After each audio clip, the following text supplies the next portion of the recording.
At 4:30, we got number 23 Washington, who's 6-2, traveling to Wisconsin, who's 2-6. Washington favored by 11.5 points on the Big Ten Network. Demon Williams Jr. has gone 163 to 223, thrown for 2,117 yards, 14 touchdowns, 4 interceptions. Jonah Coleman has had 126 carries for 643 yards and 13 touchdowns, and Denzel Boston has had 44 catches for 668 yards and 7 touchdowns. Danny O'Neal has gone 61 to 88, thrown for 635 yards, 5 touchdowns, 5 interceptions. Dylan Jones had 76 carries for 300 yards and 2 touchdowns, and Vinny Anthony II has had 26 catches for 291 yards and a touchdown. Washington's 4-0 against the Badgers all time. Last 4 games have gone to Washington from 1959 to 1992. Washington is 1-0 when traveling to Wisconsin and 1-0 in one-possession football games against the Badgers. And the Huskies, to me, are a really interesting team to look at for the college football playoffs, right? They're not in, like, they're not the most flashy team when you're talking about teams that are looking to make the college football playoff push. Again, they're barely in the top 25. But I kind of think they're slept on. Their next few games are very manageable games. Games against Wisconsin and UCLA, they're very doable games for the Huskies until that last game against Oregon at home.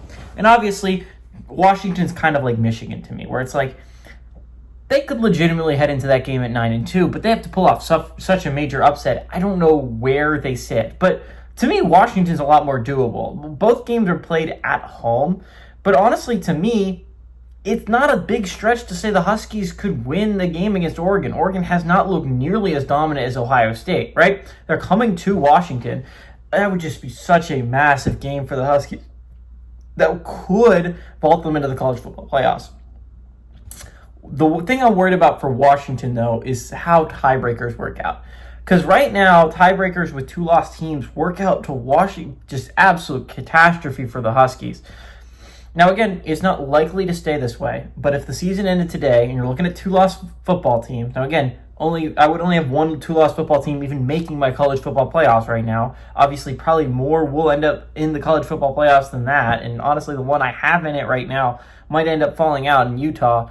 But the Huskies are behind Michigan, who's behind USC, who is behind Notre Dame, who is behind Miami, and that's how tiebreakers work out in that scenario. And even though the poll's a little bit different right now, I think College Football Playoff Committee has shown that if you have the same record as somebody, tiebreakers do matter in that scenario. How the head-to-head matchup went does in fact matter. And so Huskies lose in that scenario, but the fact is I don't think Michigan ends up with only 2 losses.